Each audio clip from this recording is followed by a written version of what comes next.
What's up guys, my name is Ace, and the competitive weapon meta in Modern Warfare 2 has been sort of set in stone for a while now. It's always been the Vaznev 9K for the SMG and the TAQ-56 for the assault rifle. Many of the other guns that could have been mixed into the meta or potentially would have taken over the meta have either been banned or GA'd, so the professional players have agreed not to use it in order to maintain a balanced meta. However, I do feel like there is a third gun that could potentially fit nicely in between the TAQ-56 and the Vaznev 9K, and this is the Kastov 545. So today I'm going to be sharing an optimized setup that I made specifically for ranked play with the Kastov 545, and then we're going to compare that to a typical TAQ-56 build you'd see in ranked or competitive play. Now, one thing to clarify before we get into the video, I don't think the Kastov 545 is going to take over the meta by any means. I still think for most people going toward the Vaznev or the TAQ-56 is going to be the best way to go. I just wanted to sort of introduce this as a third option for somebody that's maybe looking for something a little bit different to use that's somewhere in between the Vaznev and the TAQ-56. So starting it off with a baseline here, this is the TAQ-56 build that I'm going to be comparing my new Kastov build to. I realize some people still like using high velocity ammunition instead of that FSS Sharkfin 90, so there may be some slight variations, but this is the exact setup I am going to be comparing to, and this right here is the Kastov 545 setup that I've optimized for ranked play. So with this, we're using the RF Crown 50 muzzle, the FTAC Ripper underbarrel, the Slimline Pro optic, the Pro Light TL3 stock, and the TrueTAC grip. Now, of course, if you wanted, you could swap a few things out, but this is something that I played around with for quite some time, and this was a nicely optimized setup for a flex AR sort of a role. So let's start comparing this to the TAQ-56 build. And we'll start this off with our handling stats. Our aim down sight time is going to be noticeably faster than our TAQ-56 build at 283 milliseconds. So we are going to be able to snap on a target a bit faster than TAQ-56, which is a huge upside to using the Kastov. Our sprint out time is going to be identical to our TAQ-56 build at 179 milliseconds. Our reload add time is unfortunately a little bit slower than Kastov 545, but this is one of the few stats that's worse than the TAQ-56 when we're talking about handling stats. Then when we get into our mobility stats, our movement speeds are noticeably faster across the board here, especially that sprint movement speed. You're going to be able to get to those power positions a lot quicker than you can with a TAQ-56, which is a big benefit. And we can also strafe in gunfights fairly effectively with the Kastov 545. But then finally, for the numerical comparisons here, our muzzle velocity is going to be a little bit slower, but it's still very respectable and shouldn't be an issue for you within the ranges you'll be fighting in with this at 640 meters per second. Of course, if you do use high velocity on your TAQ-56 build, that velocity value will be very different. But even without high velocity, just because we have that Tundra barrel on there, we are getting a slightly higher velocity than the Kastov 545. But overall, just looking at these numbers here, the Kastov 545 is clearly going to be better at getting around the map quickly and also just getting onto target very quickly if you're not already pre-aiming a lane.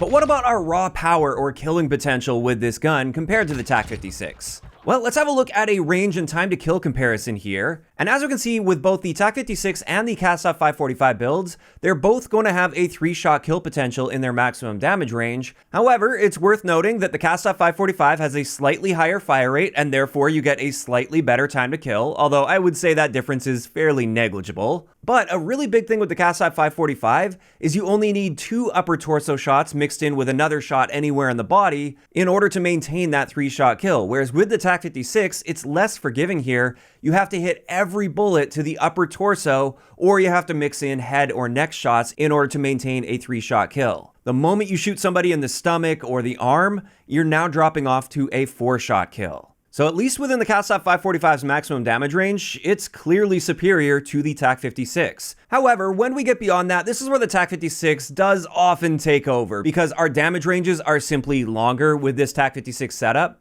But just for an alternative view for this, I just wanted to show an outline of where each of these guns will beat out the other gun. So any of those chunks in red within that range window, that's where the Kastov is going to be superior to the TAQ-56. Whereas any of the areas in green, this is where the TAQ-56 has more raw power than the Kastov 545. And as we can see, from 0 to 40 meters, the Kastov 545 is going to be beating out the TAQ-56 more often than not when we're looking at raw time to kill potential. And the vast majority of your gunfights, especially in ranked play, are going to fall within about 50 meters or so. And as a result, at the very least, the Kastov 545 shouldn't be ignored over the TAQ-56. Now, I'm sure some of you guys are curious about how the Vaznev slots in here as well, so I will show you guys right here, even though the majority of this video is designed around just comparing the Kastov with the TAQ-56.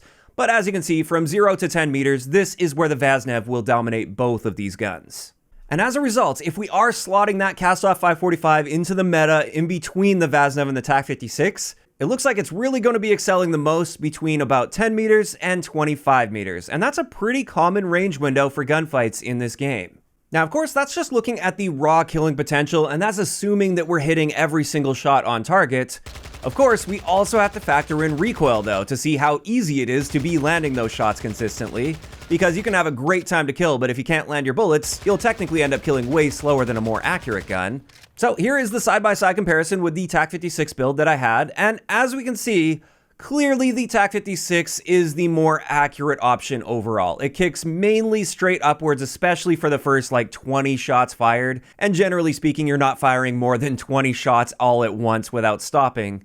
However, with my Kastov 545 build, I still consider this to be a very accurate and easy to control gun. Sure, it does start to drift to the right after the first 6 or 7 shots fired, and you will have to be prepared for that and you will have to compensate for that a little bit. But it's not that difficult, and we do get a fairly nice grouping with our initial shots fired, which if you've got good aim and you're confident that you're landing that first shot on target consistently, generally you're not firing any more than 5 or 6 shots anyway to kill your target. But at the end of the day, if you made me choose between these two guns and we're looking at a really long range fight, let's just say it's like 40, 50 meters, something like that, yeah, of course, I'm going to go with the TAQ-56 over the Kastov. And that's a big reason I feel many people will stick to the TAQ-56. It is technically more accurate. But with the Kastov 545, if I'm using this, I'm going to be using it more as a flex roll, somewhere in between the Vaznev and the TAQ-56. And within those ranges, you should have no problem whatsoever hitting your targets consistently with the recoil that we're seeing there.